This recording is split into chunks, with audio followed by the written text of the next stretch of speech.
This is the true story of one DJ chosen by his fans to travel the world and make music. This is Laidback Luke. Find out what happens when DJs stop being DJs and start getting real.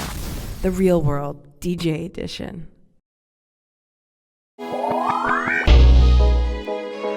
Hey, what's up? Welcome. Thank you for tuning back in again. This is vlog 25, and this week we're gonna get real close and personal.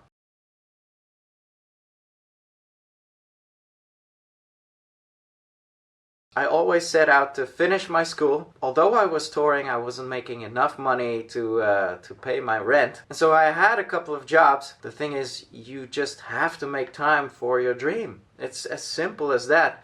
So try and schedule it out, even if you do 1 hour a day after work. But if you stick those amounts of times and that intention into your dream, you can really do it. Just plan it and go for it. As you may know, I'm not a big fan of talking on the mic. Number one, because I suck. Number two, because my voice is very Asian.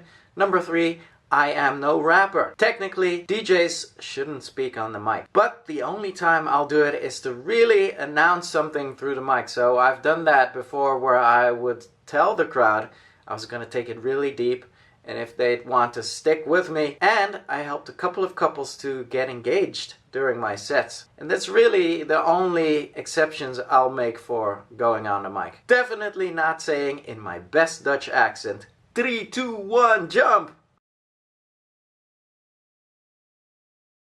I never really get much into this, but I do want you to know that I am on an athlete type of diet. I do a weekly cycle of carb cycling, which means 2 days a week I'll have nothing that has to do with carbs. I'll eat yogurt and berries in the morning.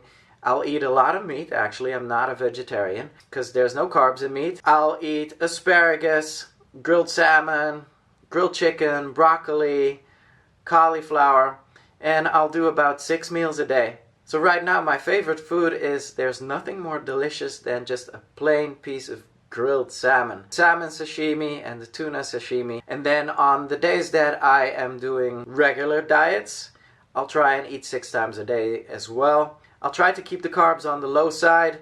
And then my favorite food is probably Starbucks. I know Starbucks are drinks, but I do get a lot of food at Starbucks as well. You could have known.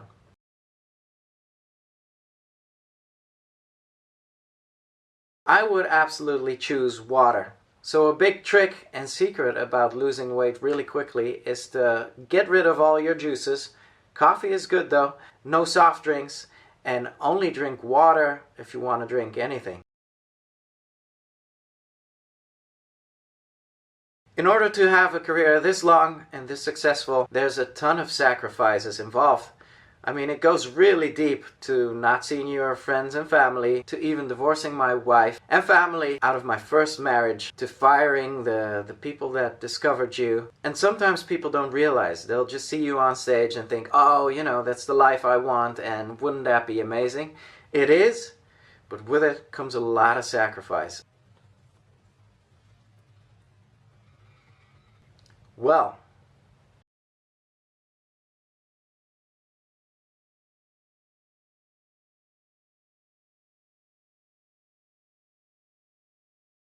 as you may know, I'm a dinosaur. I don't look that old. So I started getting into house music back in 1992 pretty much, or even earlier. And back then, everything was called house music. So it could be acid, it could be trance, it could be rave, it could be more soulful, but everything was called house music. And the way the nights used to start was with like the more soulful stuff and the deeper stuff, and then as the night progressed you'd finish up with the really hard stuff. And because of that, I still have that mindset. To me, everything is still house music, even if it's called EDM, deep house, techno, whatever. If I love it, I'll play it. And that's my mindset, and I think everything can work in a particular set if dropped right.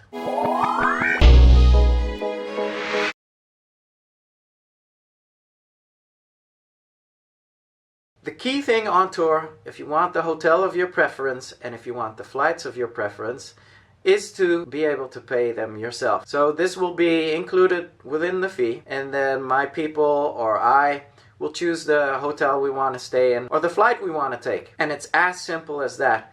And often when I see DJs tweet about, taking private jets and everything, which is great, but number one, you paid for that as the crowd, so they should be very thankful. And number two, a private jet is 5 times more expensive than a regular flight. And if you want to pay that yourself, go ahead.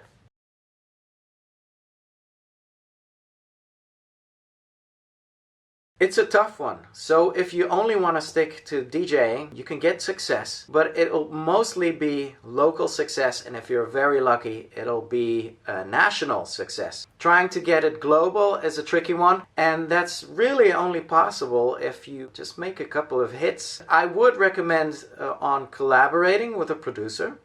So, it could be the producer name and your name on a track, and then you could spread your name out. The key is putting out tracks. The plus is if that DJs have success with that, we can really count on them to give an absolute awesome performance on stage, since you're an experienced DJ and not a producer producing for a couple of years and trying to DJ.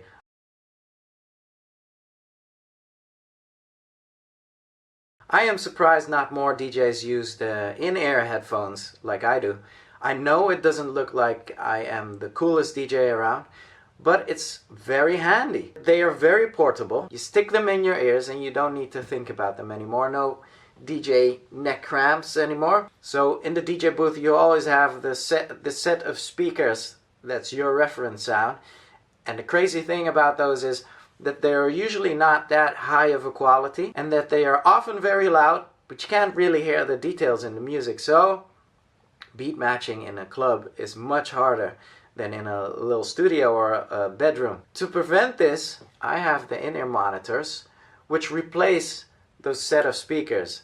And this means at every show I have the same exact sound in my ears, and it's direct, and it's a lot of details. And so this way you can mix a lot tighter. Even if you're on a festival or in a club with a lot of reverb, it doesn't matter because your sound is always the same. Plus, it doesn't mess up your hair. That's a nice question. I actually do. I've been taking piano lessons for over 15 years now. So I'm not the best piano player, but I do read notes. I know the chord structures. I can play, left-handed, right-handed and everything. I also play a little bit of guitar. With all these instruments, I'm not the best artist around, but I do have a good understanding of how they work. Yes, I guess you can call it that way, because I just really do these because I want to share my knowledge with you and I want to inspire you as well. And with that having said, I wish you a Merry Christmas, Happy Holidays, and hope to see you on the next vlog. Thank you for tuning in. This is a true story and the real life right here.